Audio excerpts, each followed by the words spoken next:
Buenos días de nuevo. Vamos a continuar con la jornada. Antes del desayuno, del almuerzo, nos han estado contando Ainhoa y Juan cosas muy importantes relativas a esa resolución, y ahora Ainhoa va a ampliar esa información en la medida en que vamos a poder explicaros cómo desde FEDER estamos trabajando y seguiremos trabajando para implementar ese plan de acción, para ver cómo llegamos a esa resolución y cuáles son los objetivos principales en los cuales nos estamos centrando ahora. Ainhoa, por favor. Gracias. Gracias, Ricardo. Bueno, antes de, como os comentaba Ricardo, y como ya os he dicho antes, soy Ainhoa y soy la técnica de Relaciones Institucionales de FEDER. Y antes de entrar en la ponencia de lleno como tal, os quería ubicar un poco mi perfil o comentaros un poco qué es lo que hago en mi día a día, porque creo que es el reflejo directo del día a día del trabajo que hace FEDER. Como os he dicho antes, coordino la incidencia política internacional de la entidad, pues eso, representando a la Federación en espacios europeos, iberoamericanos y internacionales, que luego os pasaré a explicar más detalladamente. Y trabajo dentro del eje de transformación social, que como objetivo final pues tiene conseguir cambios estructurales en las políticas públicas para que realmente respondan a lo que tienen que responder. Y tengo la suerte de hacer esto compartiendo oficina con dos compañeras maravillosas. La primera es Mireia, que le conocéis de Hoy a la Mañana y de ayer, que trabaja en el eje de fortalecimiento y cohesión del movimiento asociativo, y la segunda es Aida, que vendrá mañana, le conoceréis mañana, que trabaja en el eje de atención directa. Y digo suerte porque creo que estando las tres en la misma oficina me da la posibilidad de tener una visión transversal de todo lo que hace FEDER, no solo desde la atención directa a familias y a personas con Aida, sino también a la atención a las entidades con Mireia y a la interacción y relación directa con la sociedad como conjunto y con las instituciones que hago yo desde Transformación Social.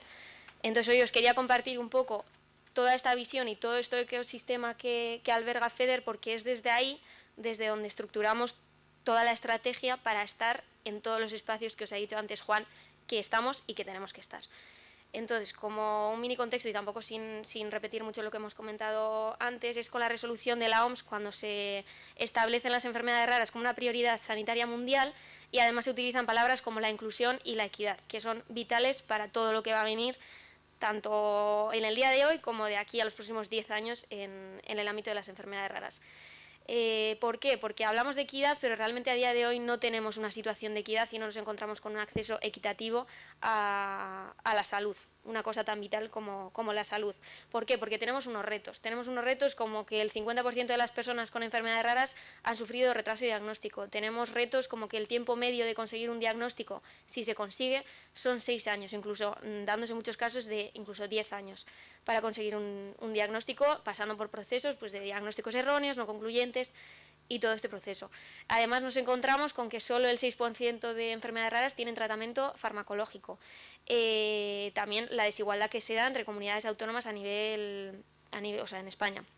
Un impacto psicosocial que no se puede negar, con un 80% de las personas que cursan con algún tipo de discapacidad, con un 30% de familias y de personas que han hecho saber que destinan una quinta parte de sus ingresos a abordar todo lo que tiene que ver con una enfermedad rara, con el proceso de diagnóstico y con todo esto que conocéis de sobra. Y luego también nos encontramos con que hay un 40% del colectivo que ha hecho saber que ha sufrido discriminación de algún tipo en alguno de los ámbitos alrededor de todo, en el ámbito de las enfermedades raras y en su día a día, y también en el ámbito educativo, pues en el ámbito laboral, nos encontramos con que solo el 34% está empleado. Es muy poco para un colectivo. ¿Por qué os comento todo esto? Porque estos retos y estas dificultades dejan claro que ni tenemos equidad ni estamos ahora mismo cerca de conseguirlo si no seguimos trabajando en ello. Por eso la resolución de la OMS indica, no voy a entrar tampoco a detallar, pero bueno, unos puntos clave para acercarnos y para orientar nuestro trabajo hacia esa equidad. Y esos puntos clave, pues por ejemplo, son el acceso universal y equitativo a la salud, que es una cuestión básica, promover la investigación y el tratamiento, garantizar la coordinación que antes estaba comentando Juan, no solo de todos los agentes que se involucran de alguna manera en las enfermedades raras, sino de todas las cuestiones y todas las iniciativas que ya están en marcha, pero que nos encontramos muchas veces con que no se interrelacionan entre ellos. también garantizar la participación de los pacientes y de las personas con enfermedades raras y todas sus familias, porque es vital, porque estamos hablando de sus vidas y estamos hablando de lo que nos impacta en nuestro día a día. Y luego, como os comentaba antes de los retos, combatir esa discriminación de que el 40% del colectivo, y también luchar por la inclusión laboral. ¿Qué ocurre? Que nuestro Sistema Nacional de Salud a día de hoy sí que dispone de una cartera de servicios común, un acceso a especialistas, algunos especialistas, algunos tratamientos farmacológicos, pero nos encontramos con que esto no es suficiente. ¿Por qué? Pues porque en España a día de hoy las competencias están transferidas y la sanidad es una de las competencias que más impacta esta descentralización, con lo que nos encontramos con situaciones muy desiguales entre un Castilla y León, entre un País Vasco que venimos nosotras, entre una Andalucía. Y luego además, paralelamente a lo que es el servicio puramente sanitario, en servicios sociales y en educación también nos encontramos con que, por ejemplo, las valoraciones de discapacidad no solo son desiguales entre comunidades autónomas, sino que en muchos casos son muy lentas, siendo el primer punto para acceder a ayudas, a prestaciones y realmente a dar abordaje de las necesidades concretas de una persona concreta en una situación concreta. Y se da de una forma muy lenta y se da de una forma muy desigual. Y esto es un reto que tenemos que abordar. Y a nivel educativo también nos encontramos con que sí, vale, hay recursos, pero estos recursos o no tienen suficiente personal para llevarlos a cabo, o el personal no está suficientemente especializado como para realmente abordar lo que necesitamos abordar, porque las enfermedades raras son una cuestión muy específica que requiere mucho conocimiento y que no tenemos. Por ello, y recuperando un poco lo que os decía al principio de por qué os he dado un poco la chapa de dónde trabajo y con quién trabajo, desde FEDER ponemos a servicio de la sociedad y de las personas que se acerquen a nosotros servicios de atención directamente, valga la redundancia, a las personas. Ejemplo de estos servicios, por ejemplo, es el que os comentaba en el que trabaja mi compañera Aida, que es el Servicio de Información y Orientación de FEDER, que ofrece información de calidad a personas, a familiares, con el objetivo final de hacer frente a esta falta de conocimiento que rodea las enfermedades raras y todo el proceso de diagnóstico que las acompaña. Y luego también está el servicio de atención psicológica, que también trabaja en ese acompañamiento de las personas con enfermedades raras o que están también en ese proceso de diagnóstico a nivel individual, pero también a nivel grupal. Paralelamente a este eje de atención directa que trabaja con personas, tenemos el eje de fortalecimiento y de cohesión del movimiento asociativo, que es donde se ubica mi compañera Mireia, como os decía antes, y que trabaja directamente con las entidades. Trabaja con vosotros y hace encuentros de la red de centros, como fue el de ayer, que ya me han dicho que ha ido muy bien. Y desde este eje ofrecen las compañeras, el objetivo sería cohesionar y capacitar al movimiento asociativo, ofreciendo herramientas y ofreciendo recursos para que seáis vosotros mismos los que consigáis los objetivos que a nivel de entidad os habéis propuesto. ¿Por qué os comento todo esto? Porque desde FEDER y desde estos dos ejes buscamos complementar los vacíos que el sistema público deja desde la parte privada. Somos FEDER y las entidades las que muchas veces cubrimos esas necesidades que nos encontramos, que os comentaba ahora, que no se están cubriendo. ¿Por qué? Porque a día de hoy, desgraciadamente, existe una brecha considerable entre las recomendaciones, los marcos internacionales, la legislación de ONU, OMS, Unión Europea y todo esto, y la realidad que vosotros vivís a día de hoy, en vuestro día a día, en la cotidianidad. Y esa brecha y la necesidad vital de romper esa brecha es lo que justifica la necesidad de que exista una federación de enfermedades raras, unas entidades federadas a esa federación que trabajen realmente en ofrecer esa equidad que realmente el Sistema Nacional de Salud a día de hoy estamos viendo que no consigue ofrecer.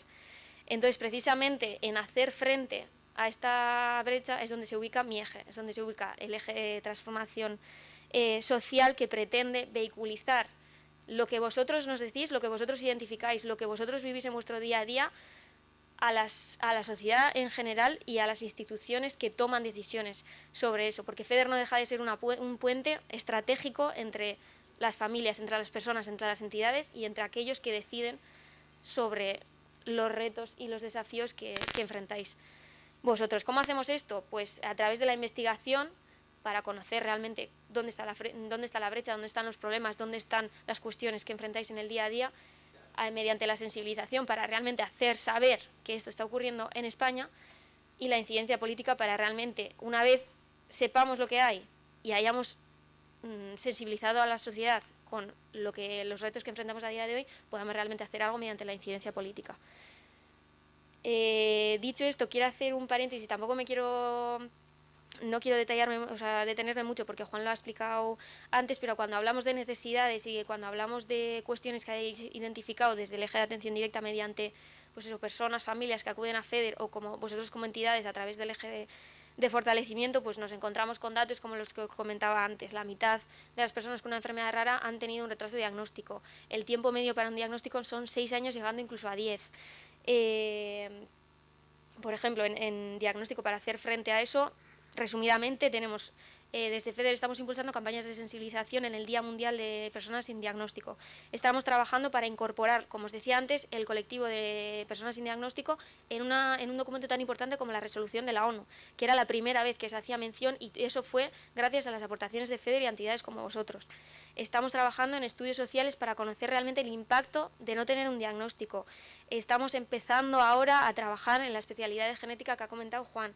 Estamos trabajando por la ampliación de los programas de cribado a nivel nacional, pero aquí también nos volvemos a encontrar con que los programas de cribado, aunque haya un programa nacional, las comunidades autónomas avanzan de forma desigual, porque tienen la competencia de incorporar más patologías en sus respectivas comunidades, lo cual está bien, pero también supone una desigualdad entre las comunidades que sí lo hacen y las comunidades que no. Y en este sentido también, por ejemplo, desde FEDER estamos lanzando una campaña una proposición de ley de cribado neonatal para terminar con esta desigualdad. También tenemos cuestiones que nos trasladáis sobre cesures, sobre acreditación, sobre designaciones, sobre, mira, este centro hospitalario no está cumpliendo con lo que tenía que cumplir, este profesional no está haciendo lo que debería hacer, no están atendiéndome donde deberían atenderme, no me están derivando a donde me tendrían que derivar. Y todo esto lo trabajamos también con el Ministerio de Sanidad, trasladándoles tal cual las demandas del movimiento asociativo y de vosotros, de las entidades. Y además también hemos trabajado en cuestiones tan vitales como el registro estatal de enfermedades raras. Dicho esto, rápidamente, para no perder mucho tiempo, tenemos las necesidades, pero ¿qué hacemos con esto?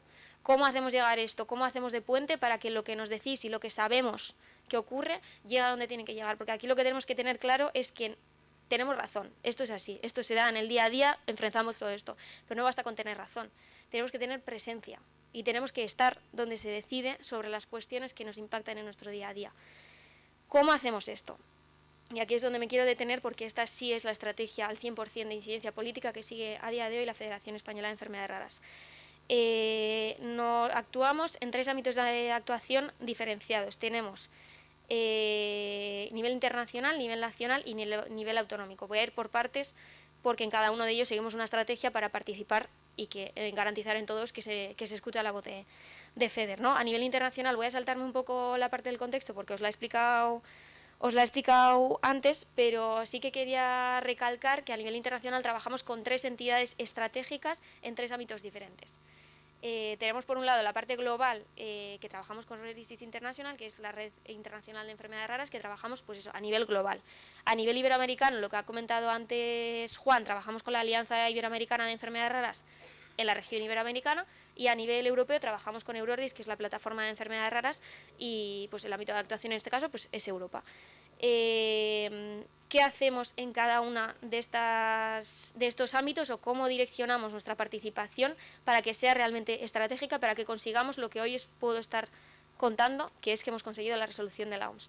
A nivel global, por ejemplo, desde 2016-17, FEDER ha estado en contacto directo no solo con agentes nacionales que tenían algún tipo de compromiso con nuestro colectivo, como puede ser la Casa Real, las misiones permanentes de España ante la ONU o el Ministerio de Sanidad, que es un agente con el que trabajamos en nuestro día a día. También hemos estado en espacios internacionales que a priori podían no parecer específicos de enfermedades raras, pero donde a través de RDI hemos participado para hacer saber, oye, las enfermedades raras son una cuestión de salud y son una cuestión de salud prioritaria, como nos dice la resolución de la OMS. Entonces participamos en conferencias y en eventos generalistas del mundo sanitario, pero también específicos de enfermedades raras.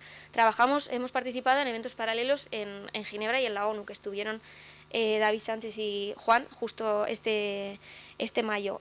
Implicamos a los agentes nacionales, como es el Ministerio de Sanidad, en que tenga ese papel de abanderado y ese compromiso y ese liderazgo en todo lo que tiene que ver con enfermedades raras. Participamos en webinars públicos y privados para impulsar realmente que las personas que no trabajan a nivel internacional conozcan que eso tiene un impacto en su vida.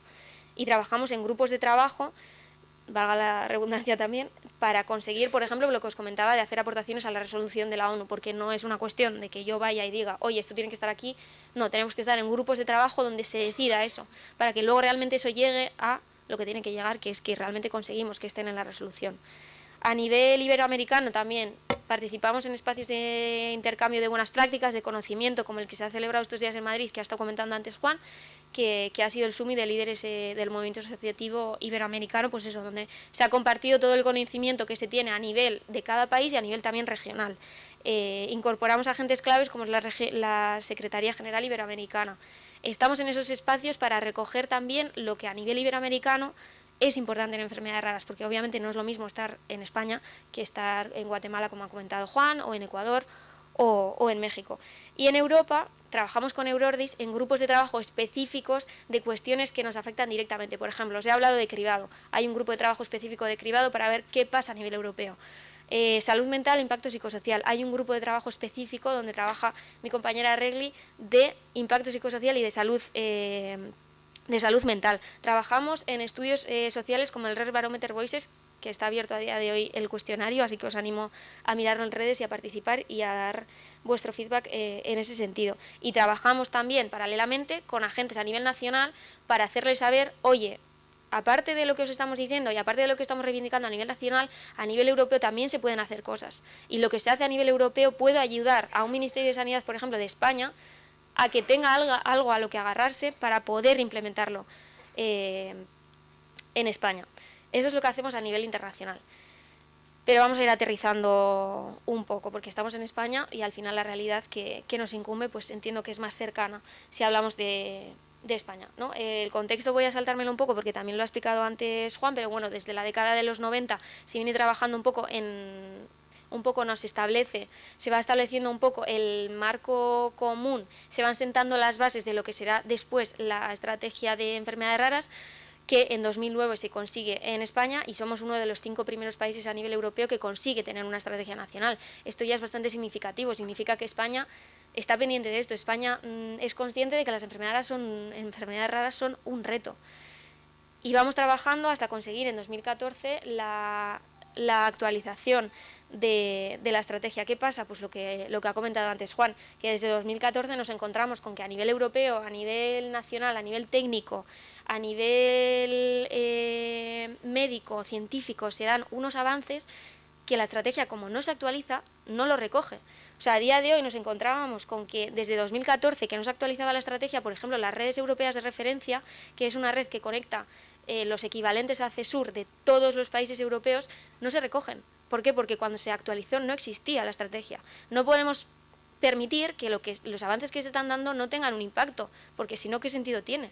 Si podemos avanzar, si podemos mejorar la calidad de vida de las personas, pero no se está recogiendo porque por esa brecha que os comentaba antes, no tiene sentido lo que estamos haciendo. Y dicho esto, vamos a aterrizar más todavía porque, como os comentaba antes, somos conscientes de que en España hay una situación concreta, que es que las competencias están transferidas, que existe una descentralización muy, muy relevante de las competencias como por ejemplo es la educación, los servicios sociales o sanitarios, que nos hace que tenemos que enfocarnos en la incidencia política autonómica. ¿Por qué? Pues porque lo que os decía antes, no es la misma situación en Andalucía del que es en Murcia o del que es en la Comunidad de Madrid o aquí en Castilla y León. Entonces, por eso FEDER a nivel autonómico orienta su estrategia a unos centros de trabajo, que a día de hoy tenemos 8 centros de trabajo a nivel nacional, y uno de ellos está, por ejemplo, aquí en Valladolid, otro está en Bilbao, que es de donde venimos Mireia y yo, y en esas comunidades autónomas trabajamos directamente con vosotros en espacios como los foros autonómicos, que los conoceréis, para daros voz, para no solo trasladaros los avances que estamos dando a nivel autonómico, sino también para que nos digáis, mira, pues yo he identificado esto, o yo, mi entidad, estamos viviendo esto, para poder de nuevo vehiculizar eso a donde tiene que llegar, para hacérselo saber a quien lo tiene que saber. Y también paralelamente a esto no limitamos nuestra actividad autonómica a las comunidades donde tenemos centros de trabajo, sino que ahora también nos podemos decir que estamos trabajando en comunidades autónomas donde no tenemos realmente un centro de trabajo físico, pero hay compañeras que están trabajando para que también en esas comunidades, y no caer de nuevo en esta desigualdad de esta comunidad sí, pero esta no, pero esta sí, pero esta no, por hacer frente también a eso estamos trabajando en comunidades autónomas donde no tenemos centro de trabajo, como puede ser pues Islas Canarias, o donde puede ser Cantabria o Asturias, que a día de hoy no hay un centro de trabajo como el que tenemos en Bilbao, por ejemplo. Entonces, dicho esto, y por ir un poco cerrando y no quitaros mucho tiempo, quería terminar un poco empacando todo esto, poniéndole un lacito, destacando que todo lo que os he comentado tiene un único hilo conductor y sigue una línea clarísima, y es la necesidad de dar una respuesta estructural, sostenida y centrada en la persona, porque es la única manera de conseguir esto. La única manera de conseguir esto es la participación de los pacientes, de las personas, de las familias, de los cuidadores, de todos nosotros en todas y cada una de las políticas que nos incumben, porque no puede ser que se estén decidiendo cuestiones que nos impactan en nuestro día a día y en las que no estemos diciendo nada, cuando tenemos mucho que decir. El hablar de enfermedades raras es hablar de diagnóstico, es hablar de tratamiento, es hablar de investigación, obviamente, pero es hablar de derechos humanos y es hablar de políticas públicas que garanticen esos derechos humanos que no se están garantizando a día de hoy, como es el acceso equitativo a la salud, que es una cosa básica. En este contexto, la participación, que es donde se enmarca mi ponencia y es lo que os quería transmitir, la participación no es simplemente un check, no es un tic en una lista de cosas por hacer, es la base, es el principio, tiene que ser la base de todo lo que vayamos a construir. Sin la participación nada de lo que hagamos va a tener sentido, porque ni va a ser justa, ni va a ser efectiva, ni va a dar respuesta a las necesidades, porque no se están teniendo en cuenta las necesidades, porque las personas no están donde tienen que estar. Por eso la participación activa, consciente y vinculante, que es también recuperando un poco lo que decía Juan, tiene que ser vinculante, tiene que ser activa y tiene que ser consciente y tiene que ser informada. Y tenemos que estar, porque es la única forma de conseguir todo lo que os estamos comentando hoy y de todo lo que queremos conseguir de ahora en adelante, porque la resolución de la OMS es una herramienta, pero no es un fin en sí mismo. El fin en sí mismo es cambiar vidas y es mejorar la calidad de vida de todos los que estamos aquí y de todos los que no han podido estar aquí. Pero por eso tenemos que hacer uso de las herramientas y tenemos que estar para que funcione. Y ya está. Y quería terminar con eso. Gracias.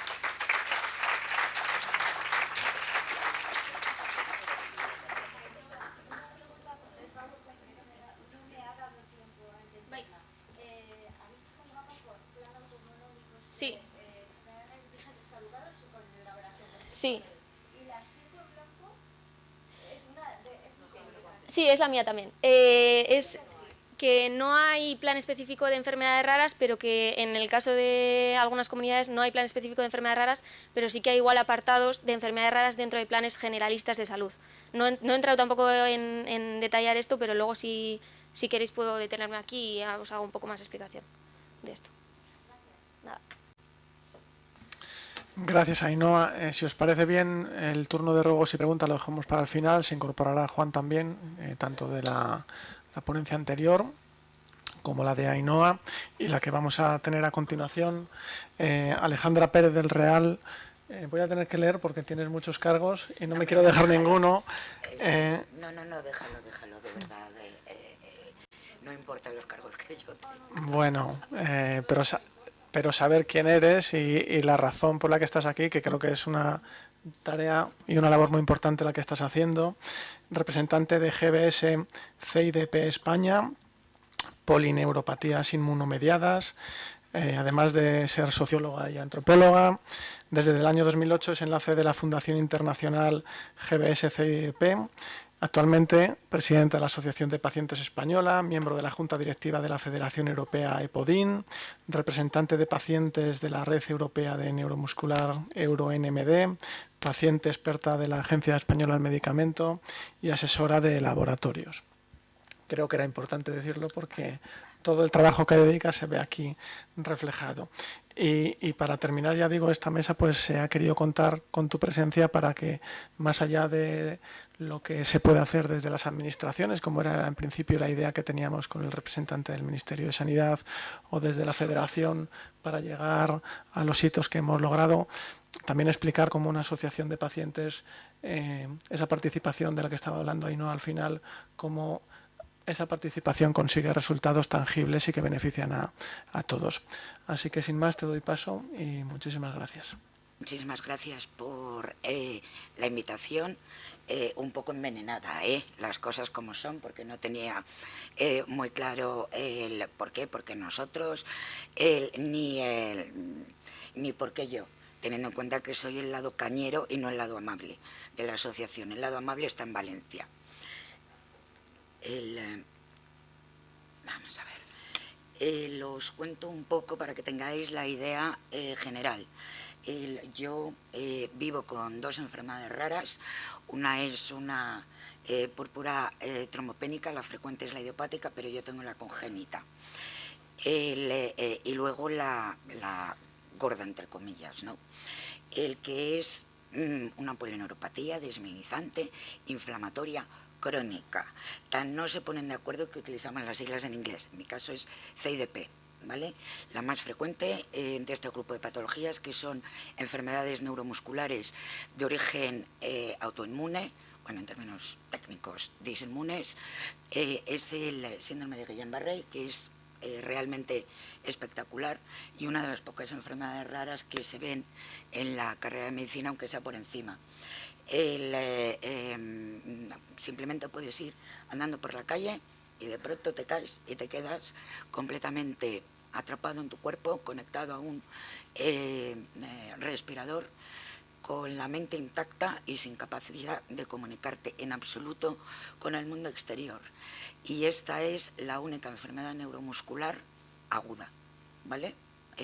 Lo llamamos a todo síndrome de Guillain-Barré, pero como bien sabéis, siempre es más complicado y es un grupo. Nosotros como asociación realmente somos muy originales, no es algo voluntario, sino surgió. Como ha comentado Ricardo, yo empecé en el plano global, desde la GBS ADP Foundation International.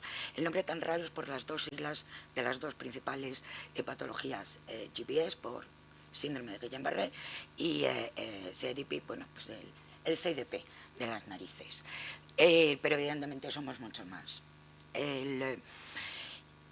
Entonces, bueno, yo empecé así, por supuesto me diagnosticaron mal y disculpad que sea tan franca, ¿vale? Y la supuesta eminencia, me dejó ingresado sin tratamiento para ver qué pasaba, 3 semanas. Entonces, bueno, yo me cogí una alta voluntaria, porque total, para expirar, pues espero en mi casa. Me metí en internet, tengo la suerte de tener facilidad digital y ser bilingüe de inglés. En 10 minutos en internet supe cuál era mi diagnóstico, porque había una fundación internacional. Y desde entonces decidí implicarme en todo esto. Entonces, como empezamos en el plano global, aparte de voluntaria de base, he estado en el Comité Internacional, en el Europeo y en el no sé qué más, de la Fundación Internacional. Pero eso para mí es irrelevante. Es decir, por lo menos para mí, los nombres de los comités, de las entidades no son relevantes si no te ayudan a hacer algo que de verdad ayuda a las personas.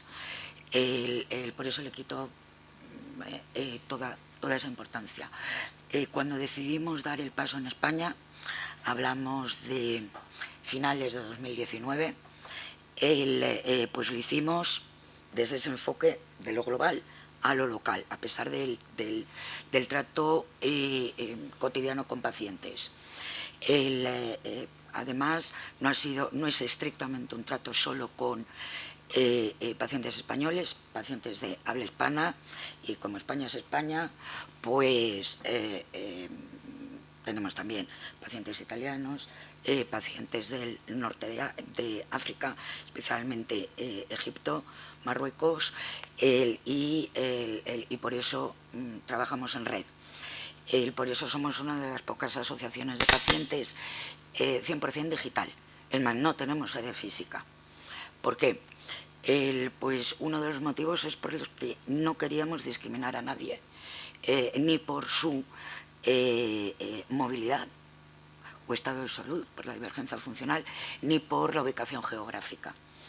Entonces, bueno, pues sí, en el Ministerio se pusieron muy contentos, en el registro se pusieron muy contentos, decían, hombre, por fin, una asociación digital, vale.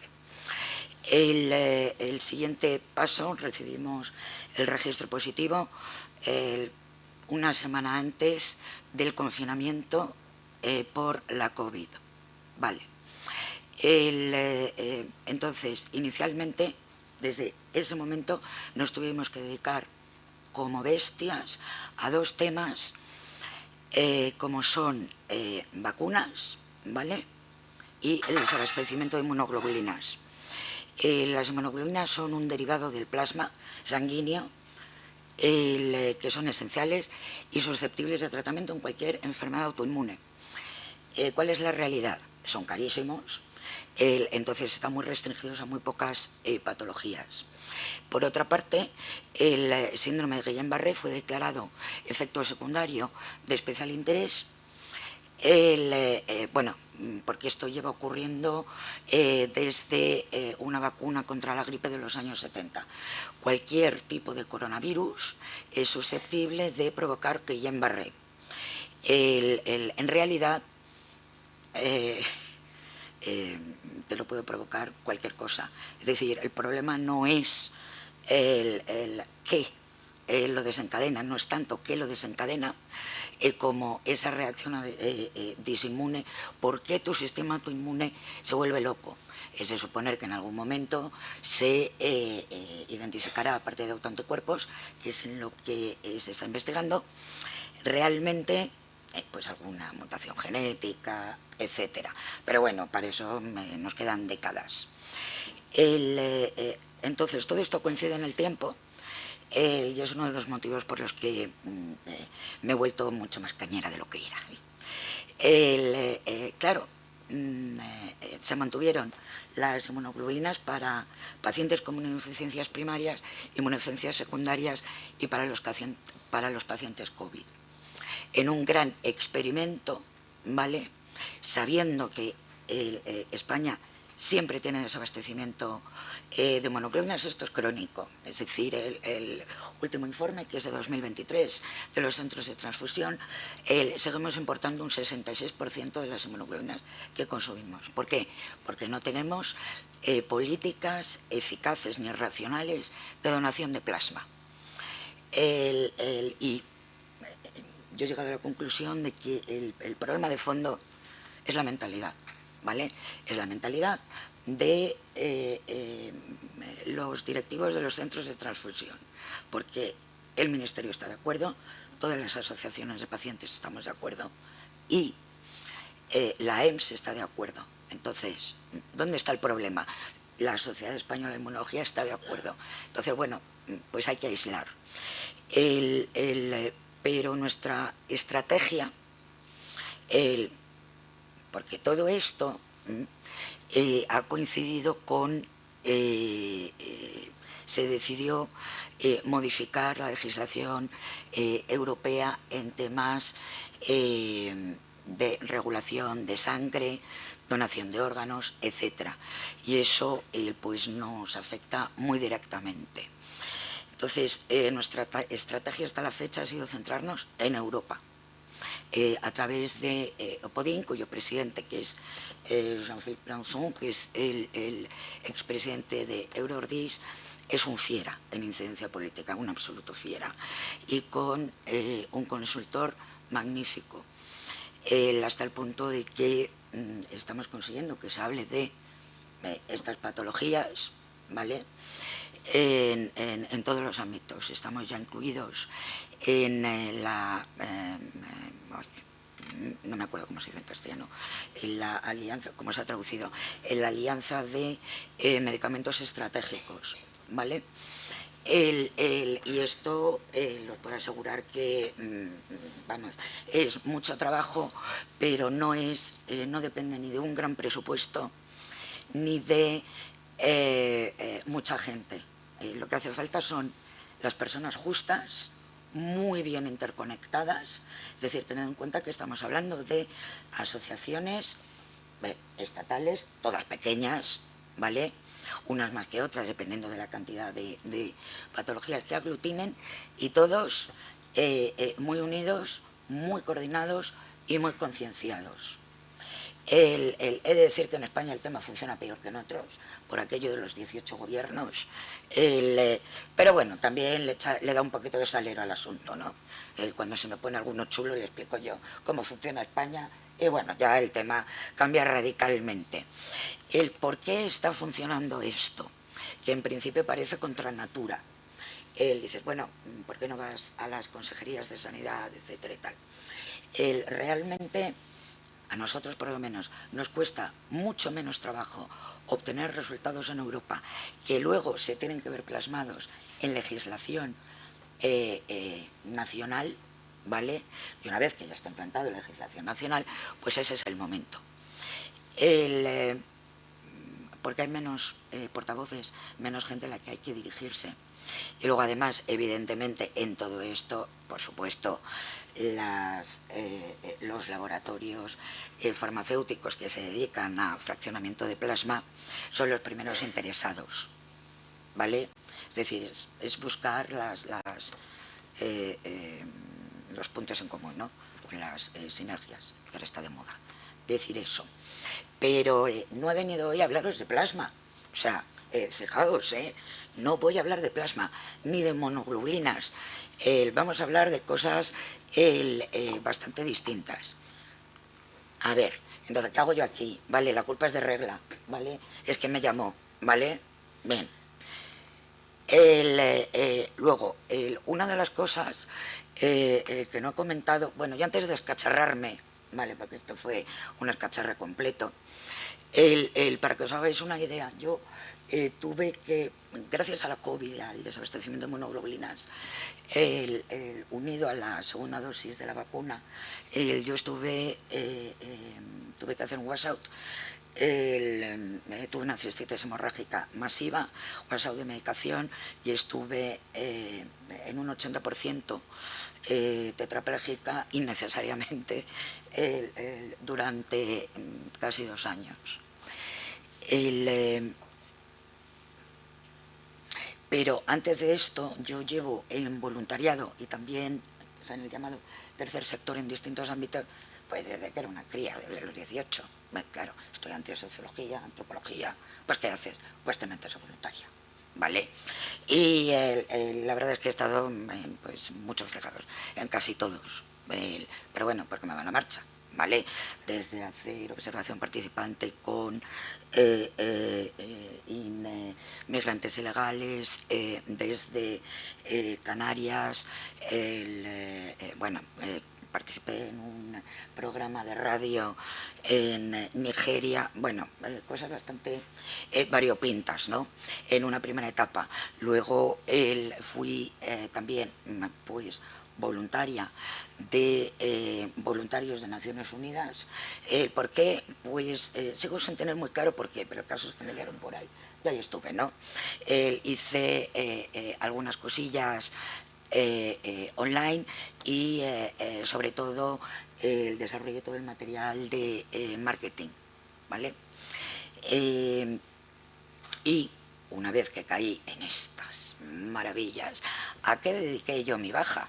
Esa gran baja que luego, ¿dónde me destinó? Hombre, pues a que me declarasen menosválida, discapacitada, de todo, ¿no? Poco menos que basurilla. Que en el fondo, bueno, es lo que hay, por lo menos en adquiridas es así. Claro, pasas de, bueno, pues tener una vida medio así, de pronto, guas, como que no sirves para nada, ¿no? Y uno de los ámbitos, bueno, me dedico a ser voluntaria, quiero hacer, ¿no?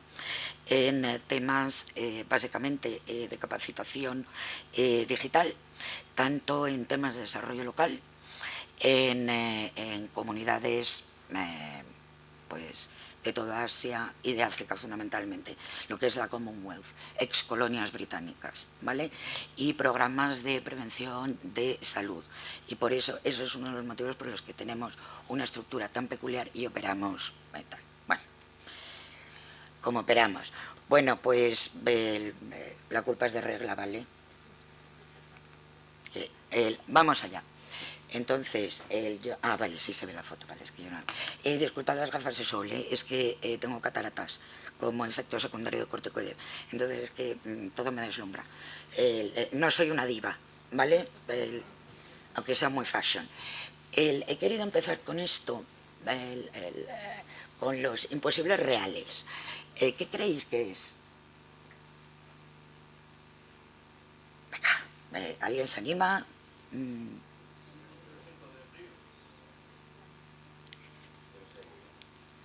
No, está hecho...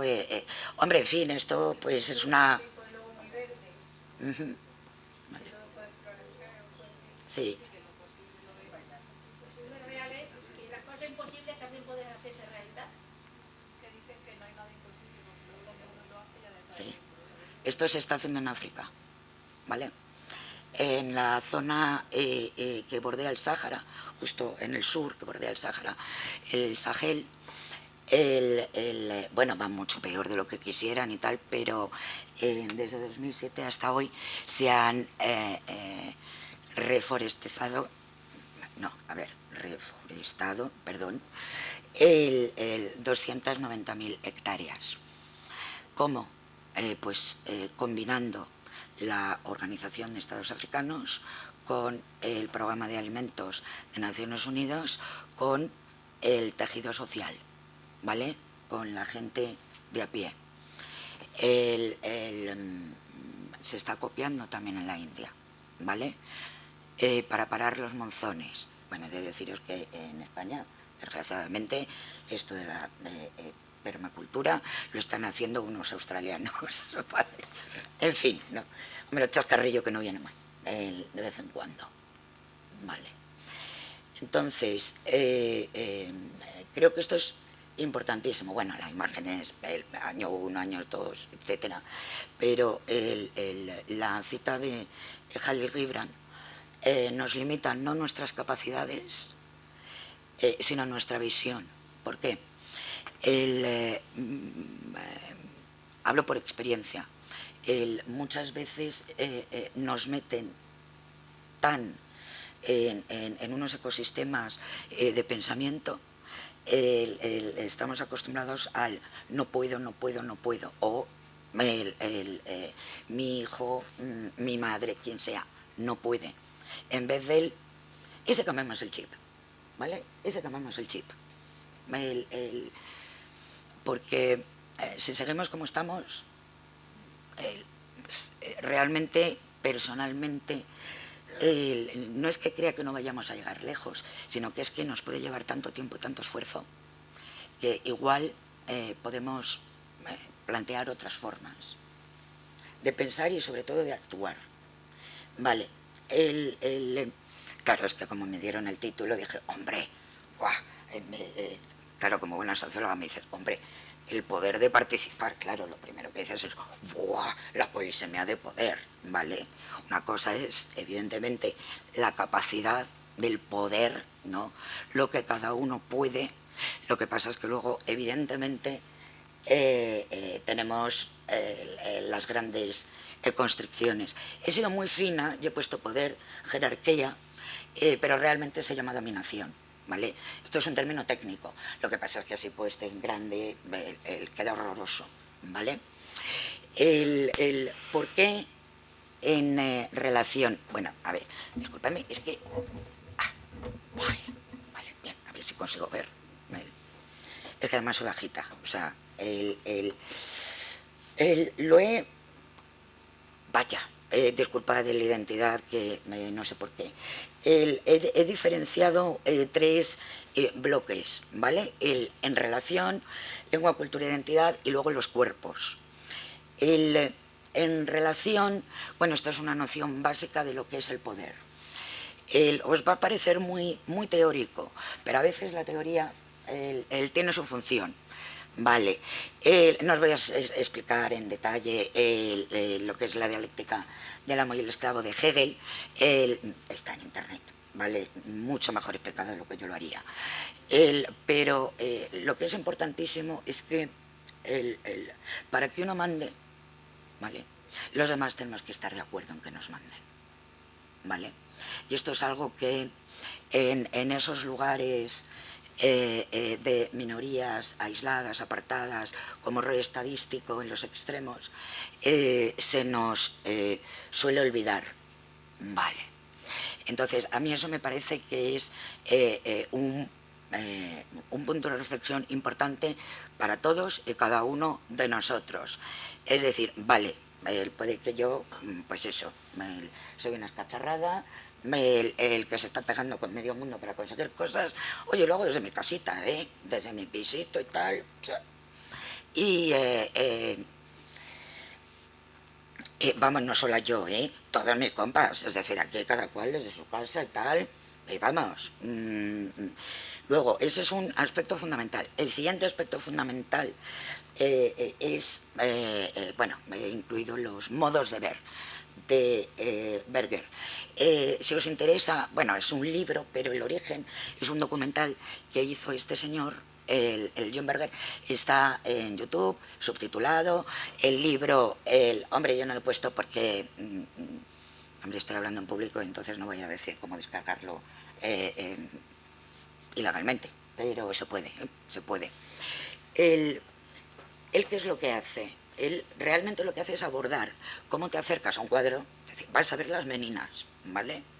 Pero realmente cómo miramos las meninas y qué significan las meninas a lo largo de la historia ha ido cambiando, ¿vale?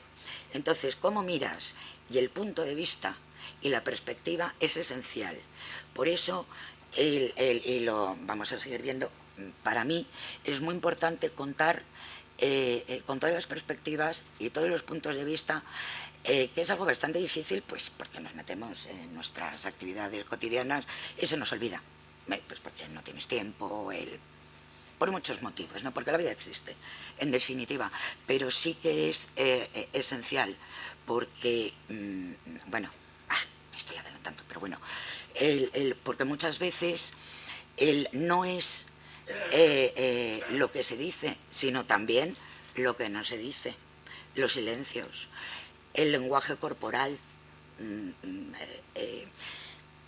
Hombre, igual los profesionales que estáis así quizás no sois tan conscientes como podemos ser familiares y pacientes, ¿no? Cuando vas por la calle y ves como la gente de pronto se vuelve rígida y no te ve, hace tanto esfuerzo por no verte que es absolutamente evidente, ¿vale? Pero todo esto es esencial para aprender a leer e interpretar el ecosistema que nos rodea. Es decir, no solo es una cuestión de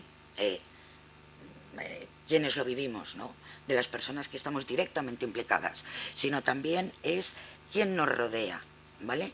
Para poder hacer un buen análisis de la situación, también es importante, hombre, dentro de un orden, ¿no? Pues eso, la vecina que te ayuda, ¿vale?, y el portero que se da la espalda, ¿vale? Esto es un ejemplo, evidentemente, pero todo eso es importante, porque además todo eso, yo por lo menos me lo he encontrado tanto a todos los niveles, tanto en auxiliares de enfermería, auxiliares de dependencia, enfermería, todo el sector sanitario, todo el sector, los funcionarios que llevan discapacidad, etcétera y tal. Todo ese tipo de cosas, si prestas atención, te lo vas encontrando. Y eso creo que ayuda mucho a adaptarte a la situación, ¿vale? A sacar el personaje que más te va a ayudar. y bueno, como siempre estoy mezclando mil temas. Sí, por favor, si veis que estoy alucinando, decídmelo, con toda confianza, porque vamos, soy bastante dada a ello. Luego, os he incluido una cita, un poco en la línea que estaba diciendo, pero vamos, un poco para pinchar las conciencias, ¿no? De Eleanor Roosevelt, que a mí la verdad es una mujer que me encanta. Nadie puede hacerte sentir inferior sin tu consentimiento. Hombre, vamos a ver, es una cita fuera de contexto, ¿vale? Pero si hay un punto en el que es que nos dejamos. Es decir, muchas veces no somos conscientes de esa presión que ejerce la sociedad, la cultura, la lengua sobre nosotros y como que nos hacemos pequeños. Es decir, te haces pequeño porque, total, si no me van a entender, si no interesa, ¿vale? Entonces, se trata de decir, vale, esto es lo que hay, y no es ni mejor ni peor, depende de cómo cada uno de nosotros decidamos llevarlo y cómo cada uno de nosotros decidamos actuar. Luego, evidentemente, la lengua, cultura e identidad, bueno, es que sin eso, en fin, pero vamos, esto es bastante obvio y creo que no tiene demasiado sentido el que me entre en ello, porque si no ya os iba a soltar una tesis doctoral de sociología y antropología y bueno, me ibas a matar. Pero bueno, si me queréis estrangular lo hacéis, pero poquito, amablemente.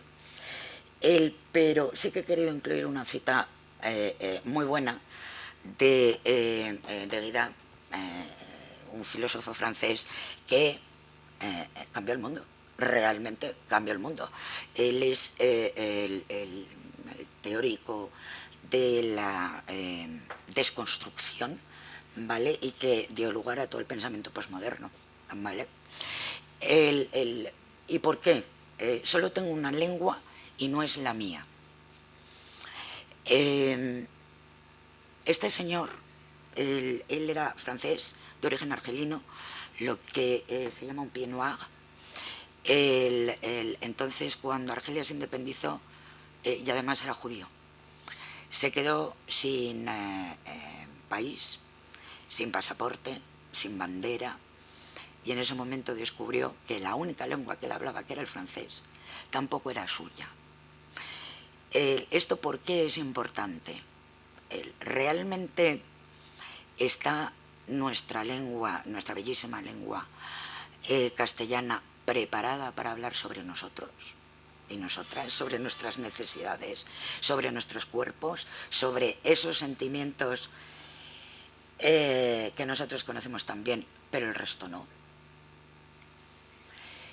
Y por eso es tan importante abordar los temas de etiquetas, qué es la supuesta normalidad, que bueno, cuando conozcáis a alguien normal, presentármelo, ¿vale? Yo no conozco a nadie que sea normal, ¿vale? La normalidad es una ficción estadística, ¿vale? Y desde luego creo que como sociedad nos sería infinitamente mejor si asumiésemos que la normalidad no existe, que somos muchos perros verdes, afortunadamente, porque también es enriquecedor. Y luego también todo esto va acompañado por la violencia simbólica, ¿vale? La violencia simbólica del, bueno, cuando yo me presenté la primera vez como menos válida, jugando con minusválida, es como discapacidad, y dices, ¿cómo? Sí, capacidad, no. Mi capacidad no tiene, mi capacidad intelectual no tiene ningún problema. Es decir, entonces es verdad que ahora en términos políticamente correctos se supone que hablamos de divergencia funcional, pero yo creo que necesitamos nueva terminología que nosotros tenemos que crear todos y todas juntas, ¿vale? Para porque claro, discapacidad, aparte de que es que no refleja la realidad, ¿vale? Mucha gente que vive con enfermedades raras, pues no son visibles. Y claro, es un término que está pensado para el deterioro físico, ¿vale? Y dices, hombre, tiemblo, bueno, como estáis en medicación, pues me quedo tetra, ¿vale? Pero ¿realmente eso significa que yo tenga menos capacidad? No, ni yo, ni nadie. Por eso creo que es muy importante el que nos planteemos oye, pues si comentaba Juan antes, en cada país de América Latina tiene una tecnología distinta, bien, pues creemos la nuestra. Es decir, ¿por qué no? ¿Por qué no? Sí, es verdad, me enrollo una barbaridad, tienes toda la razón. Y luego llegamos a los cuerpos, ¿vale? Esto es algo de lo que no se habla demasiado, porque el cuerpo sigue siendo un gran tabú, ¿no? El cuerpo que no funciona, que no es perfecto, etcétera. Pero es una reflexión que creo que también es muy importante, ¿vale? Básicamente porque, como dice Estelar, solo somos conscientes del cuerpo cuando no funciona. Y por eso nuestro lema es, si es que molamos mogollón, reconquista tu cuerpo. O sea, ole tu cuerpo es sereno, funciona mejor o peor. Entonces, bueno, os pasarán la presentación, ¿vale? Claro, contra todo lo que os he contado, ¿qué estrategia podemos seguir? Bueno, el empoderamiento, el empowerment que a mí sigue sin convencerme, me parece un horror, pero bueno.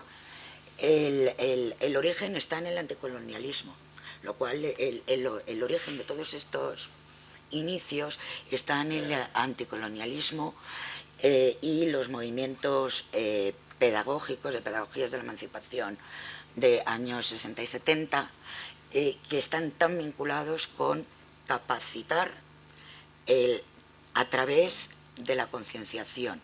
Es decir, de hecho hay métodos de alfabetización que parten de esto y realmente y todo ello orientado a conseguir la participación, pero una participación consciente desde las bases, desde los niños, ¿vale? Desde los peques más peques, para obtener el cambio, la transformación. Entonces, a la izquierda, bueno, unas referencias, abajo sí que podéis descargaros una presentación que está bastante bien. Luego lo que es la investigación acción participativa, el IAP, bueno, que es como la evolución, ¿vale? Es una metodología de investigación social, sociológica, psicológica, antropológica, en fin, un totum revolutum, para que las comunidades de base identifiquen ellos mismos sus problemas y empiecen a desarrollar soluciones potenciales. ¿Y funciona? Sí, sí funciona. Jo, que sí funciona.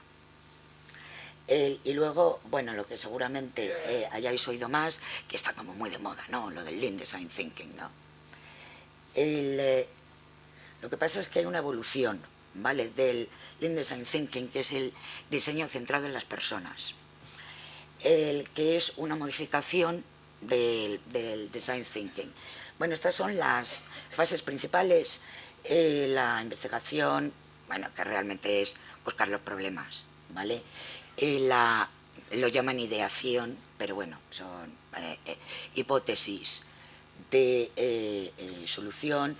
El prototipo, que es un enfoque que lo que intenta es utilizar las manos para que te ayuden a pensar.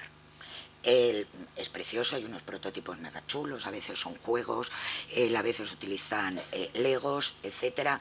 Eso está muy bien, pero evidentemente pues yo mejor no hago ningún prototipo físico, ¿vale? Y luego, bueno, pues la implantación de soluciones, ¿vale? Comunitarias. Bien. ¿Qué es lo que ocurre? Ahí ya la cosa se me empezó a ir un poco... Vale. Claro, es la tipografía. Bien. Pero ahí vais a poder descargar lo único que hay en castellano, ¿vale? Que es la traducción del kit de herramientas principal. La de facilitadores no está, pero bueno, pero sí que hay algunas apreciaciones que hacer sobre lo que falla, ¿no? En el DCP, ¿vale? Está muy bien, mola muchísimo, pero hay que tener en cuenta que realmente es una metodología que es procesual y es cíclica. Es decir, no vas en, tengo un problema y yo hago la solución. No, tengo un problema, planteo una microsolución, testeo, pregunto, ¿no? Oye, vamos bien por aquí y tal. Y entonces vas modificando, eso es a lo que llaman iteración, ¿vale? Que es realmente retroalimentación constante, ¿vale? Y por eso las microsoluciones, y de ahí pasamos a, bueno, las personas. Realmente, vaya, lo que se llaman personas, que donde más utilidad se le ha dado en marketing son perfiles tipo, personajes. Yo os he puesto ahí unos ejemplos de un proyecto que hice en educación, ¿vale? Consiste en coges todos los grupos de interés que te interesan, es decir, podemos coger dentro de lo que son sanitarios, pues tenemos fisios, TEOs, terapeutas ocupacionales, bueno, pues los médicos de familia que te tocan, en mi caso son neurólogos y neurólogos de neuromuscular, porque no en todas partes hay, ¿vale? Y entonces consiste en, pues por ejemplo, así, yendo sobre la marcha, ¿no? Un neurólogo, que seguro además que todos habéis conocido a algún médico de otra especialización, de estas características. Jope, ya estamos con el del siglo XX, que no ha descubierto que estamos en el siglo XXI, que tiene un ego desmesurado, que tiene como 60 años y tal. ¿Por qué es importante hacer todo esto? Es un ejemplo muy tonto, porque te ayuda a fijar a quién te estás dirigiendo, ¿vale? No es solo para una campaña publicitaria, no, es para todo. Es decir, porque una vez que los tienes desarrollados, ¿vale? Él dice, bueno, vamos a hacer una intervención, un taller específico, ¿vale? De terapia ocupacional, para pacientes, en nuestro caso, digamos, bueno, pues de Guillain-Barré, que están en fase de secuelas, ¿vale? Y entonces, ¿qué es lo que haces? Lo desarrollas pensando en Carmen y Javier. Entonces, el tener a Carmen y Javier y el ir reflejando todo en ellos ayuda muchísimo a la calidad tanto del proyecto, etcétera, ¿vale? Y en todo esto es muy importante. Esto simplemente es una metodología como otra cualquiera, pero es útil. Nosotros la utilizamos en parte. Pero bueno, teniendo en cuenta que somos digitales y estamos cacharrados, pues, a ver, prototipos dices, pues bueno, como mucho hago alguna paridad de merchandising, ¿vale? Pero básicamente muchas veces lo hacemos por WhatsApp. Es decir, que tampoco tienes que complicarte tanto con el kit de herramientas, que vamos, que es que parece que tienes que dedicar 5 años. Bueno. Falta una parte que quería haber hecho, pero bueno, sí, quería haberos pasado una plantilla. Lo que pasa es que las tengo que traducir, volver a maquetar, en fin, para que veáis cómo funciona esta metodología. Es una como otra cualquiera. Lo genial de las metodologías es hacerlas tuyas. Y bueno, pues muchísimas gracias. Y ¿qué queréis que os diga? Vamos a por todas. Es decir, para eso estamos, ¿no?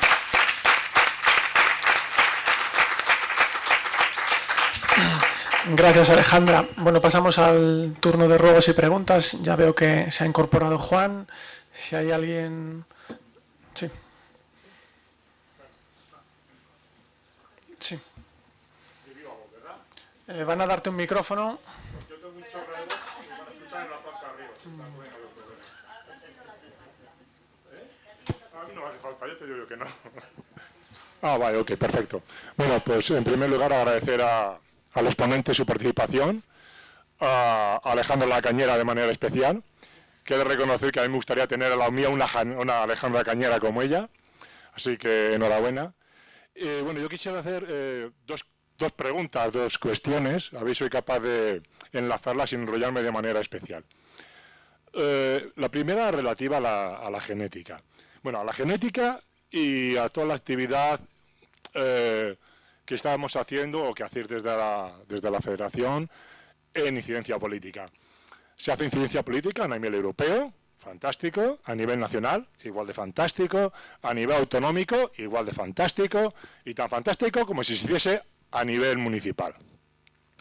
Ahora bien, somos o es una federación de enfermedades raras, 7.000 enfermedades, el 80% de ellas genéticas, seguramente más que esas. Tenemos como unos 4.800 genes que conocemos que dan enfermedades, que no tenemos especialidad. Y la inmensa mayoría de los clínicos, que son las primeras personas las que vemos, porque nosotros no vemos a políticos, no tienen ni papa de lo que es la genética, ni de cómo dirigirnos a un genetista, ni si nuestra patología es necesario ser dirigida a un genetista. Por lo tanto, yo no sé si hay alguna actividad o algún plan en cuanto a incidencia dirigida al clínico, ¿vale? Que creo que es donde nosotros, como pacientes, nos dirigimos. Esa es la primera pregunta. La segunda, con respecto al tema del registro. Creo, si no me he entendido mal, Juan, que ha dicho aquí en el Registro Nacional de Enfermedades Raras como 20 y tantas enfermedades recogidas. 29, ok. El registro, perdonadme la expresión, es un coñazo. O sea, yo no sé si alguno de ustedes aquí en alguna ocasión habéis intentado registraros. Eso vamos. Eso. No, ya. Bueno, pero aunque tú te quieras meter a la página, es muy difícil de hacerlo. Hay algunas comunidades, bueno, yo por lo menos creo que tengo la fortuna de venir a una comunidad, que es el País Vasco, donde de manera, bueno, no muy proactiva, pero con cierto grado de proactividad, se registran las enfermedades raras y llevan ya como 5 años generando un informe de enfermedades raras en la que se recogen mucho más de estas 29 enfermedades raras. Por lo tanto, a lo mejor el tema del registro es hacer una labor del tipo, de lo que hace Onero, ¿vale? Que es que ser proactivo desde las propias asociaciones con el fin de que los pacientes o haya alguien que favorezca que ese registro se enriquezca, porque creo que si no va a ser harto complicado. Entonces, yo no sé si esto segundo que he dicho es una pregunta o simplemente es un pensamiento en alto. Entonces, bueno, la primera parte sí que quería saber si realmente hay algún plan de incidencia pensando en el clínico, porque insisto, nosotros no vamos a la consulta de un político, porque además creo que tiene bastante poco interés en nosotros, porque por eso es un político. Y la otra, bueno, pues ver si hay algún tipo de plan en el sentido de que, bueno, que a lo mejor pensar que tienen que ser desde las asociaciones los que hagan la proactividad porque ese registro sea activo. Bueno, yo voy a intentar responderte. La incidencia política la construimos todos, es decir, FEDER y todas las asociaciones a nivel individual, y la suma de de ese trabajo a nivel individual y junto con FEDER pues consigue algunos logros, no todos. Es decir, en relación a lo que tú trasladas, es decir, por un lado está la estrategia nacional que establece dentro de las líneas estratégicas diferentes acciones, es decir, lo que tú pones de manifiesto es una carencia en la información en los profesionales de la red de atenciones primarias, es decir, el primer profesional con el que nosotros nos enfrentamos, que no tiene o no dispone de la información. Desde la Federación Española de Enfermedades Raras, esa prioridad que tú trasladas la hemos trabajado, y la hemos trabajado también con otras, no solo directamente de la Federación, sino también buscando otras alianzas en los profesionales médicos de la red de atención primaria. Al final hay que generar instrumentos y herramientas que les posibiliten tener esa información. ha habido programas en España, como puede ser el programa Dice APER, que permitió a los profesionales de atención primaria tener ese conocimiento de las enfermedades raras. Ahora, en el mundo de la IA, de la inteligencia artificial, pues todo da miedo, es decir, porque podríamos mejorar y canalizar toda esa información a través de los profesionales, pero no bastaría solo con eso, es decir, no bastaría solo con facilitar la información, sino lo que también entendíamos es que generar que esos circuitos de derivación también fueran públicos, que eso es lo que los pacientes y la federación estamos diciendo, es decir, porque la dificultad es que nos encontramos, tú como paciente o yo como familiar, es que cuando ya accedes al mundo del diagnóstico, ya estás dentro de ese sistema, es decir, luego si tú quieres ir derivado a un centro o unidad de referencia en el caso de que lo hubiese, pues en algunos casos esos circuitos se conocen y en otros no, es decir, FEDER, recuerdo es como si fuera ayer, cuando encima de la mesa, delante del Ministerio, pues le decíamos, oye, si ni siquiera los profesionales del Sistema Nacional de Salud conocen que existen 397 centros y unidades de referencia, si ni siquiera lo sabían en aquel momento, es decir, no existía ni siquiera en la web del Ministerio, ni en los diferentes sistemas autonómicos de salud, la información de SOCESUR, cómo vamos a derivar, cómo vamos a tener la información. Por lo tanto, yo creo que nuestra incidencia tiene que seguir insistiendo, tanto en el contexto, como tú decías, local, autonómico y nacional, en esa misma línea, es decir, que se generen esos instrumentos, que se les facilite a los profesionales la información y que se establezcan esos procedimientos y protocolos de coordinación claros, pero por escrito. Que mañana no se funcione diferente en el País Vasco, a Andalucía o a Murcia o a Galicia, que es la realidad a la que nos enfrentamos. Mirad, y la otra cuestión que tú has puesto de manifiesto, yo la comparto al 100% contigo, y me pones ejemplos como Nero y Chapó, y yo me quito el sombrero por todas y cada una de las entidades que colaboráis con el Observatorio con Onero y que ha permitido agrupar ese conocimiento. Pero ¿sabéis el problema de los registros? ¿Por qué no funcionan? Pues no funcionan porque no se comparte la información. Y eso es la principal barrera que tenemos que superar, y tenemos que ser conscientes de esto. Y ahora vemos qué podemos hacer los pacientes. Tú en el País Vasco, ella en Alicante, la compañera en Granada. Es decir, a ver qué podemos hacer y qué puede hacer FEDER. Es decir, el ritmo el ritmo, porque veía como la compañera te decía, en el registro estatal, ahora ya tú no te registras.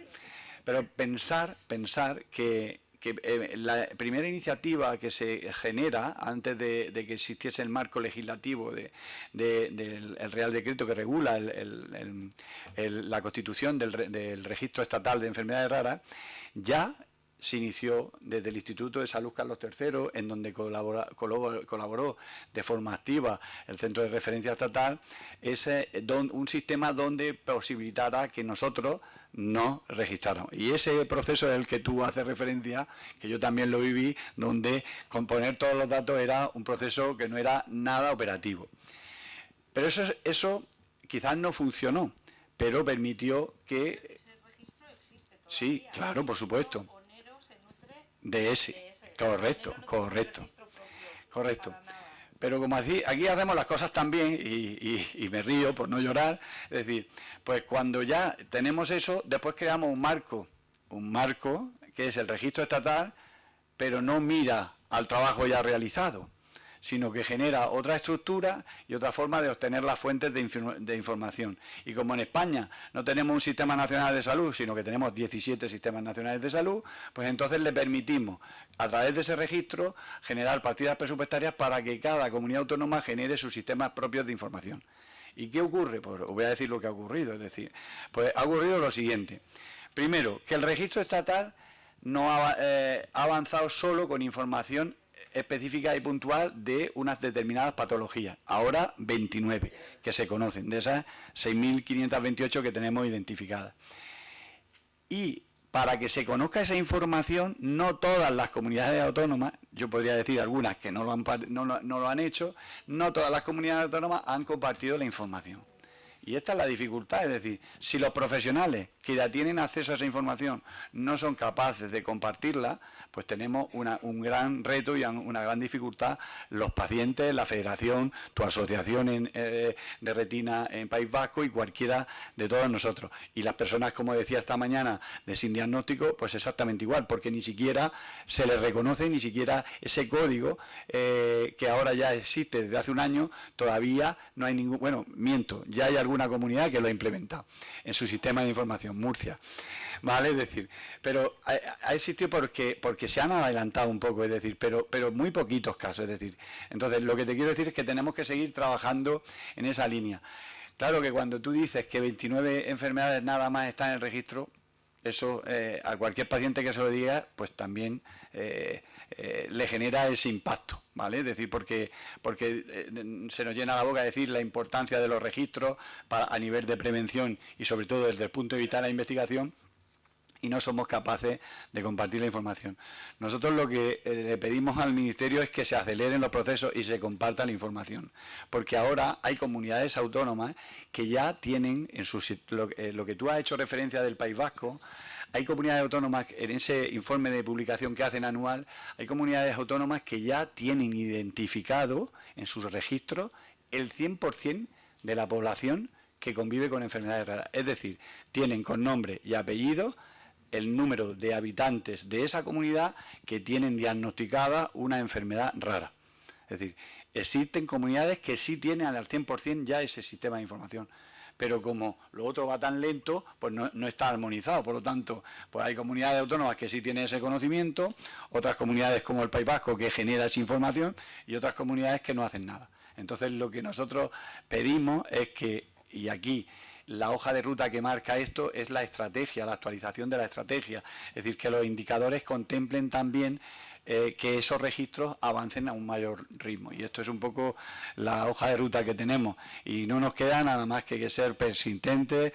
Pues el ejemplo que nos ha compartido la compañera, es decir, pues tenemos que seguir siendo, como tú decías, cañeros, pues no tenemos que dejar de que se nos escuche y seguir reivindicando para que esto vaya a la mayor rapidez posible. Pero lo triste es que ejemplos como Onero, que es un ejemplo de una buena práctica en un grupo de patologías que se nutre del Carlos III, pues esa experiencia no pueda servir para otro. Es decir, pero es que las enfermedades neuromusculares tienen su propio registro. Es decir, ASEN, la Federación ASEN, generó su propio registro de enfermedades neuromusculares. Pero ¿por qué no estar conectados? Es decir, si aquí, lo que os decía esta mañana, es decir, los pacientes no son ni de María, ni de Silvia, ni de Josefa, que son profesionales, los pacientes somos del sistema. Es decir, y lo que nosotros queremos es que se conozca cuántos pacientes con Stargardt hay en España, si podemos iniciar un ensayo clínico, si podemos iniciar una línea de investigación. Eso es lo que nos interesa a los pacientes, pero lo que ocurre es que a día de hoy no lo podemos hacer porque Onero tiene una aproximación bastante real, pero no la total. Y esta es la realidad que nos está. Entonces tenemos que seguir insistiendo en esa línea, así que vamos a poder intentarlo. Gracias, Juan. Había otra pregunta por allí y ya con esta acabamos. Bueno. Hola. Vale. Hola. Bueno, gracias por las ponencias muy buenas y aclaratorias. Os felicito, de verdad. Gracias también por esta explicación que acabas de dar, Juan. Hay algunos temas que quería comentar respecto a lo que ha comentado Ainhoa del eje de transformación social, ¿no? Yo llevo ya un tiempecito en enfermedades raras, aunque sigo siendo muy joven, pero ya tengo una experiencia detrás.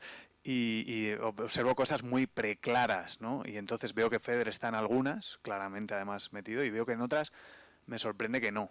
No sé si es que son estrategias también, o que la estrategia en ese momento no va por allá. Entonces, bueno, yo quiero lanzar alguna idea. Antes que nada, respecto al registro, siempre me ha sorprendido mucho esto, porque el registro existe desde hace años. El registro está en todos los hospitales y centros de salud, porque todo el mundo va a ellos. Entonces todo el mundo registra. No todo el mundo, o sea, toda la población española va a su centro de salud o a su hospital y ahí registra. El médico registra datos. Evidentemente no registra lo mismo que un registro oficial, pero registra datos. Y jamás he entendido, y siempre lo digo, por qué no existe un sistema común que ni siquiera en las propias, entre hospitales de la misma ciudad, se pueden transferir información. Yo sé que FEDER también ha estado un poco en esto. Esto es un tema que realmente ahorraría costes si se invirtiera en ello. Es decir, ¿por qué una persona con una enfermedad rara que vive en Murcia, si se va de vacaciones a Galicia y tiene un incidente y va allí a un hospital, por qué no con un clic del médico que le atiende no puede acceder, ¿no? Entonces, para mí esta sería una idea clara que derribaría infinitas barreras y creo que a día de hoy con la informática que hay es una solución fácil. Pero bueno, esto sé que FEDER está un poco en esta línea, o sea que no... Yo sí que quería comentar un par de cosas respecto a ideas que pueden ser estratégicas. Lo primero es, yo echo de menos que FEDER hable un poco o que haga incidencia política en el tema de la atención primaria. O sea, estamos viendo cómo desmantelan la atención primaria en nuestras narices y no hacemos nada. No hacemos nada, no nos movemos, ni casi no hay una línea de actuación. Yo no sé si sabéis que hay un dato dramático, que es que la tasa de reposición de médicos en los próximos 10 años es insuficiente. Es decir, no ya que se puedan mantener los médicos que hay en la actualidad con nuevos egresados que sean médicos, sino que es que hay que importar médicos. O sea, en los próximos 10 años se jubila tal número de médicos que es imposible reponerla ya. Esto es un drama absoluto y esto contribuye a desmantelar el sistema.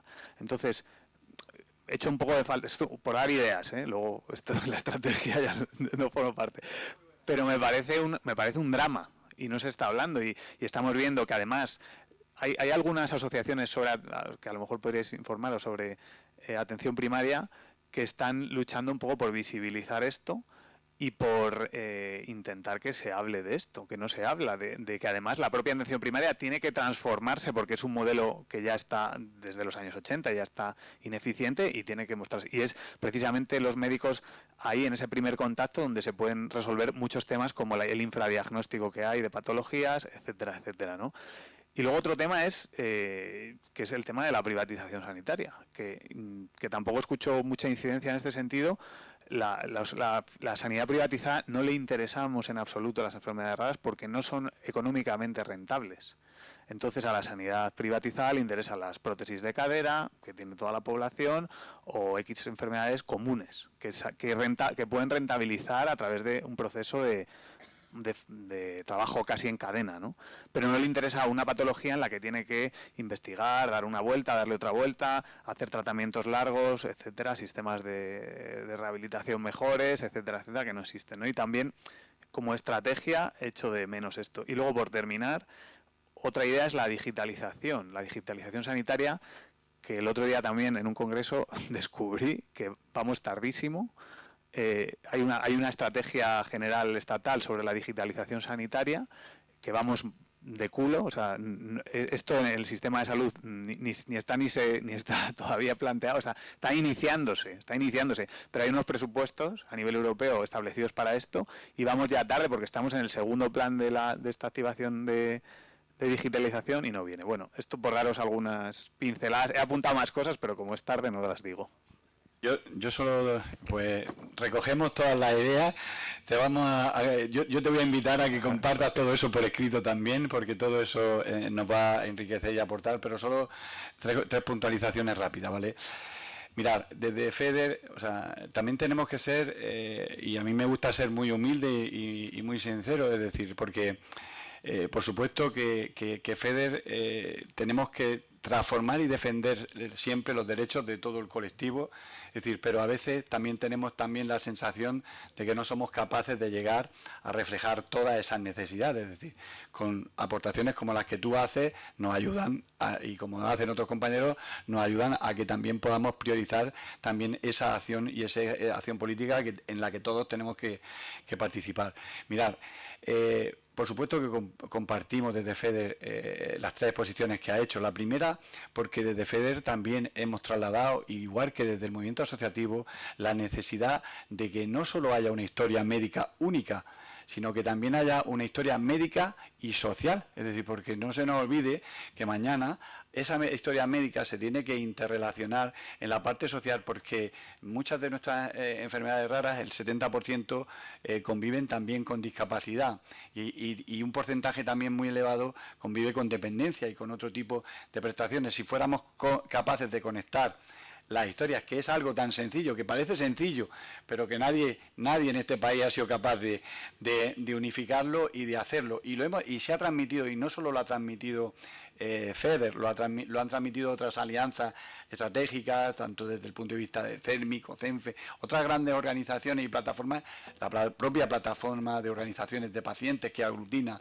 a las grandes organizaciones también lo ha reivindicado, y esto es algo que yo quiero que tú seas también conocedor de ello. Por supuesto, lo que tú decías de atención primaria, es decir, FEDER puede sumarse a cualquier iniciativa, es decir, esa preocupación es una preocupación de todos, es decir, porque mañana vamos a presentar un estudio, que nos van a presentar un estudio, pero es que la prevención, el primer nivel de prevención está en la atención primaria, es decir, en la anterior pregunta que se me realizaba, es decir, si el profesional de atención primaria no tiene conocimiento, no tiene información y no lo cuidamos, y no cuidamos ese relevo generacional, pues difícil lo tenemos, ¿no? El escenario se agrava y se agrava considerablemente, ¿no? Entonces yo creo que con aportaciones como la que tú realizas, pues tenemos que impulsar el poderlo llevar a cabo y por lo menos priorizarlo también. O sea que yo recojo ese testigo y entre todos lo tenemos que construir. Y la otra tercera cuestión que has compartido era de la privatización, que realmente a las enfermedades raras les perjudica porque no tienen un interés de ninguna manera en las enfermedades raras. O sea, las enfermedades raras caen al saco de la pública, que es la única que puede dar algo de cabida a eso.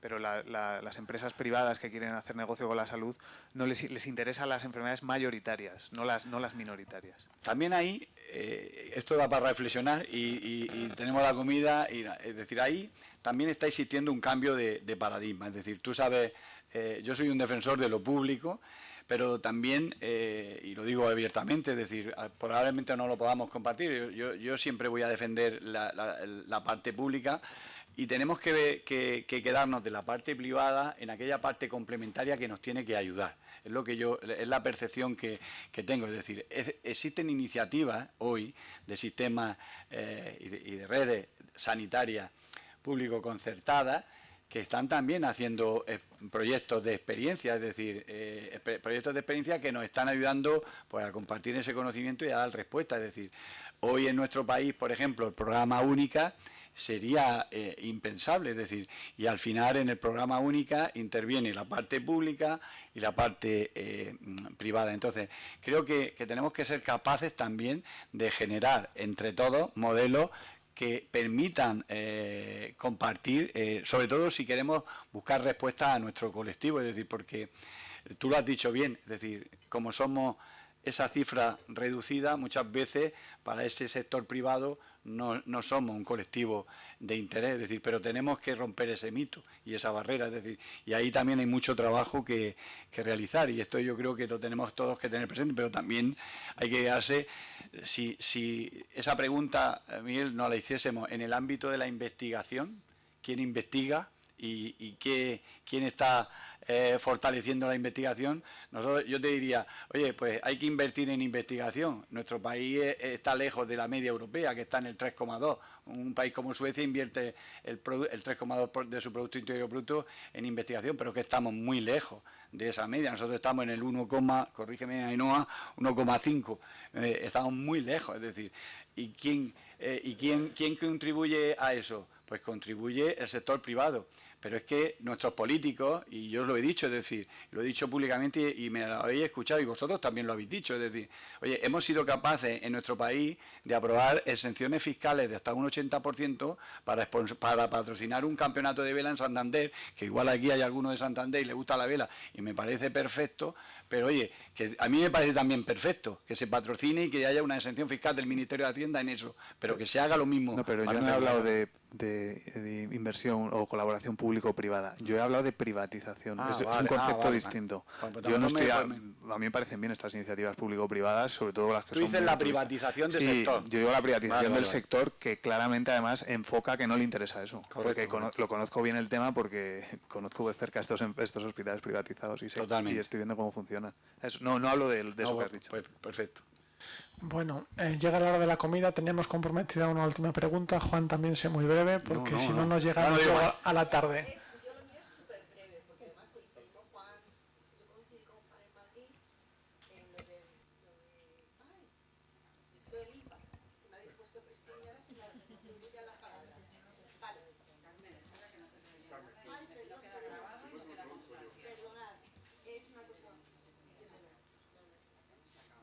Ya. Yo chillo. ¿Ahora? Ahora.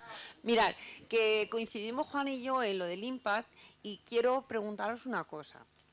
¿De dónde sacamos los datos para saber realmente los tantos por cien, los años que tardan las personas en diagnosticar? Porque, si no recuerdo mal, Ángel Carracero hablaba ya que frente al 20% que se hablaba del retraso del diagnóstico, él hablaba de un 40%, frente a los 5 años que se llevan hablando desde que yo lo conozco esto, ya habla de 6 años para un diagnóstico en enfermedades raras, incluso estamos hablando de 11 años, como que está subiendo el tiempo. Según Ángel Carracero, corrígeme Juan, que te acuerdas que estuvimos juntos y lo estuvimos comentando allí. Entonces, Ainhoa, vuelves a sacar los datos, pero sacan los datos que manejamos, o sea, que siempre hemos manejado, o sea, 5 años, 10 años, o sea, cosas así. ¿Dónde habéis contrastado los datos o dónde los ha sacado este señor? Porque la verdad es que no sé. Que son diferentes, ¿no? Claro, o sea, sí, porque yo, o sea, tú imagínate que estás esperando que, según el Carlos III, hace 4 años nos dijo que para este año ya iba a estar implantado, que en un año iban a diagnosticar las enfermedades raras, que eso también estábamos juntos en ese día tan famoso, y todavía lo estoy esperando. Entonces, si a lo largo de los años, en vez de acortar los tiempos, me los están alargando, va en perjuicio de todos. O sea, no es que sea de la gente que se queda ahí en el limbo. Sí, lo que ocurre con estas fuentes de información, es decir, cuando tú hablas de lograr el diagnóstico precoz en menos de un año, eso lo acuerda el Consorcio Internacional de Investigaciones, ¿me entiendes? Y cuando se proclama es lo que a todos nos llega. No estamos diciendo de que los datos que ha compartido Ainhoa, los datos que comparte Ainhoa y son la fuente de información de la que se nutre FEDER es de la información que a día de hoy hay primero en las fuentes oficiales y luego lo que se puede enriquecer con la parte de estudios que, como el estudio de En Serio que lideramos en su momento CREDI y FEDER, que hoy hemos estado precisamente hace unos minutos reunidos precisamente de ver cómo podemos alinear actualizaciones que nos permitan tener esa radiografía actualizada de la situación de las enfermedades raras, pero como el ejemplo que yo te ponía, es decir, lo mismo que escuchábamos en INPA y que tú escuchabas otros datos diferentes, igual que yo lo escuchaba, pues nos ha pasado con los medicamentos, donde aquí había en una mesa 4 personas, vamos a hablar 4 personas de acceso a medicamentos huérfanos, hablábamos los 4 y ninguno coincidíamos en ninguna fecha, ni en un dato ni en ninguno coincidía. Y luego también están los datos, pensar los datos que manejan las otras organizaciones a nivel internacional, como puede ser Eurordi. Os hemos pasado desde FEDER también invitación para que participemos en el Rey Barometer Voice, es decir, al final, todo este tipo de estudios que se realizan en el contexto internacional, pues producen también bailes diferentes, porque el diagnóstico primero eran 5, después eran 6, después nosotros hicimos desde FEDER con vuestra ayuda, con la ayuda de nuestras asociaciones, ese estudio de retraso en el diagnóstico, la cifra se aumentó, es decir, luego se retrasa, es decir, al final esto es lo que ocurre. Y por último, es decir, no solo eso, es decir, estamos ante una dificultad que son ese baile de cifras y nos interesa a todos conocer esas cifras, por lo tanto tenemos que hacer el ejercicio entre todos de construir ese estado de situación para que no ocurra, es decir, en el cribado neonatal pues pasa exactamente lo mismo, es decir, el presidente del gobierno anuncia que se va a incrementar antes de enero del 2025 hasta 25 enfermedades raras, las que se incluyen en cribado neonatal, y esa misma semana todas las comunidades autónomas, porque esto lo hemos analizado en FEDER, todas las comunidades autónomas ya iban por delante. Una llevaba 38, la otra 40, la otra 50, y tú te veías en entrevistas, hablando con la fuente oficial del ministerio y la consejera en el otro lado del teléfono diciendo, no, lo que está diciendo el presidente de FEDER, eso es mentira. Yo en mi comunidad llevo 40, y claro, yo le decía, pues si eso es lo que tú dices que lo que yo estoy diciendo es mentira, pues tú infórmale primero a tu comunidad, lo publicas en tu comunidad y después que tu comunidad, una vez que lo haya publicado en su boletín de la región, que lo publique, que se lo notifique al ministerio. Pues así todo. Así todo. Pues sí. Bueno, muchísimas gracias. A las 4 continuamos. Sí.